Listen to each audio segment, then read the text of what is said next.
Assalamualaikum warahmatullahi wabarakatuh. Izinkan saya Eka Wayuningsih dari SMP Negeri 3 Pamutan CGP Angkatan 6 Kabupaten Rembang ingin menyampaikan hasil koneksi antar materi di modul 3.1 yaitu pengambilan keputusan berbasis nilai-nilai kebajikan sebagai pemimpin. Tujuan pembelajaran dari koneksi antar materi ini yaitu CGP dapat melakukan refleksi bersama fasilitator untuk mengambil makna dari pengalaman belajar dan mengadakan metakognisi terhadap proses pengambilan keputusan yang telah mereka lalui dan menggunakan pemahaman barunya untuk memperbaiki proses pengambilan keputusan yang dilakukannya. Mengajarkan anak menghitung itu baik, namun mengajarkan mereka apa yang berharga atau utama adalah yang terbaik. Bob Talbert. Pendidikan merupakan suatu proses yang sistematis dan terencana, bukan hanya sekedar mengajarkan murid tentang teori, materi, konten, namun bagaimana semua itu masuk ke dalam kalbu alam pikir mereka, sehingga semua akan berdampak pada perilaku dan karakter, karena manusia beradab lebih baik dari orang berilmu. Ilmu yang baik dilandasi oleh karakter baik, sehingga murid dapat menjalankan kehidupan dengan bahagia dan keselamatan setinggi-tingginya. Seorang pendidik harus mampu menjadi teladan utama bagi murid-muridnya. Dengan keteladanan, perkataan maupun tindakan semua tercermin dalam kesehariannya. Menjadi pendidik berarti kita siap menjadi role model semua nilai kebajikan bagi peserta didik dan seluruh warga sekolah bahkan di lingkungan yang kita tinggali. Kita sebagai pendidik harus mampu berkontribusi bagi peserta didik. Setiap keputusan yang kita ambil harus berpihak kepada murid dengan dilandasi nilai-nilai kebajikan.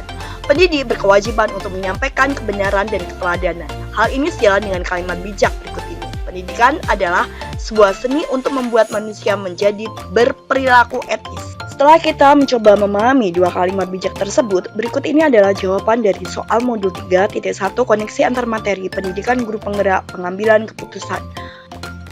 Bagaimana filosofi Ki Hajar Dewantara dengan peratap Triloka memiliki kaitan dengan penerapan pengambilan keputusan sebagai seorang pemimpin? Ki Hajar Dewantara dengan filosofi Triloka memberikan inspirasi bagaimana seorang guru mengambil keputusan sebagai seorang pemimpin pembelajaran. Sebagaimana yang kita ketahui bahwa semboyan yang dicetuskan Ki Hajar Dewantara sampai saat ini masih menjadi landasan berpijak pendidik, yaitu Ing Ngarsa Sung Tulodo. Artinya seorang pemimpin harus mampu memberi teladan. Ing Matio Mangun Karso, seorang pemimpin juga harus mampu memberikan dorongan, semangat, dan motivasi dari tengah. Serta Tutwuri Handayani, seorang pemimpin harus mampu memberikan dorongan dari belakang. Yang artinya adalah seorang pemimpin harus mampu memberikan teladan dan memberikan semangat serta motivasi dari tengah. Selain itu juga harus memberikan dorongan dari belakang untuk kemajuan seorang muridnya. Semboyan yang fenomenal dan memiliki makna mendalam dapat kita jadikan landasan dalam setiap pengambilan keputusan.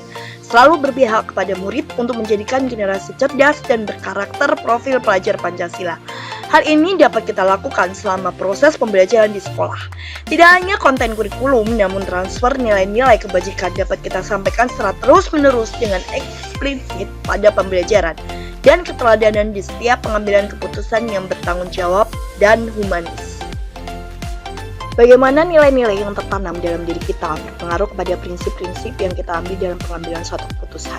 Proses pengambilan keputusan yang bertanggung jawab dan kompetensi kesadaran diri, pengelolaan diri, kesadaran sosial, dan keterampilan berhubungan sosial akan mewujudkan Tutwuri Handayani dengan memberikan dorongan secara moral maupun material bagi semua warga sekolah tak terkecuali murid-murid kita. Nilai-nilai kebajikan yang tertanam dalam diri pendidik akan mewarnai setiap pengambilan keputusan. Sebagai manusia yang beragama, kita yakin apapun yang kita lakukan kelak akan dimintai pertanggungjawaban. Begitu pula pengambilan keputusan.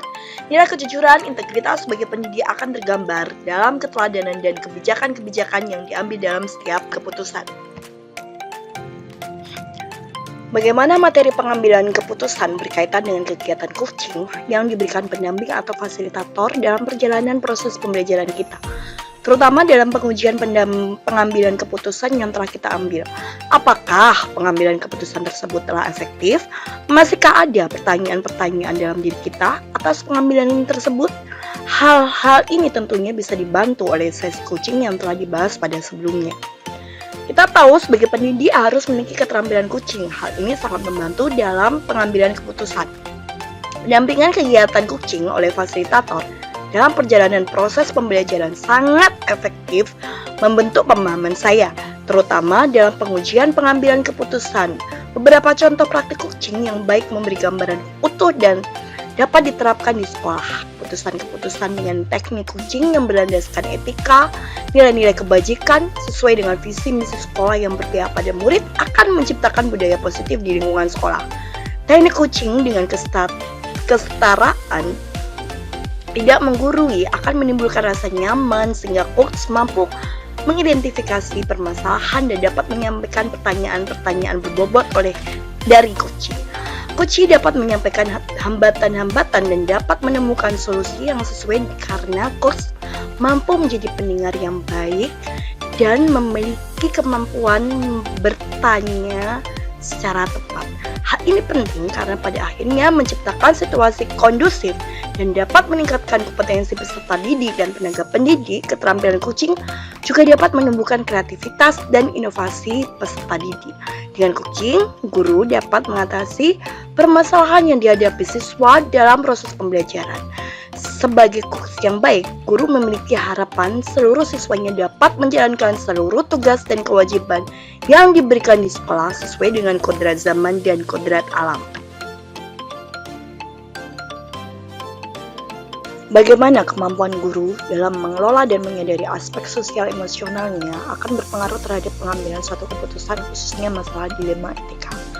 Kemampuan guru dalam mengelola dan menyadari sosial emosional sangat mempengaruhi pengambilan keputusan. Baper dapat mewarnai setiap keputusan yang diambil, namun pendidik menyadari setiap keputusan wajib berlandaskan pada nilai-nilai kebajikan serta regulasi yang ada dan melakukan 9 langkah pengambilan keputusan. Sehingga dengan kedua dasar tersebut, kita dapat membedakan dilema etika atau bujukan moral. Sosial emosional akan menumbuhkan empati dan simpati bagi kita sebagai pendidik. Dengan simpati dan empati, kita dapat merasakan apa yang peserta didik alami, dan kita dapat mengidentifikasikan permasalahan dengan bijaksana. Sehingga dalam pengambilan keputusan, kita dapat mengiringi siswa menciptakan terobosan yang inisiatif dan kreatif sebagai alternatif solusi dalam setiap pengambilan keputusan. Bagaimana pembahasan studi kasus yang fokus pada masalah moral atau etika kembali kepada nilai-nilai yang dianut oleh pendidik.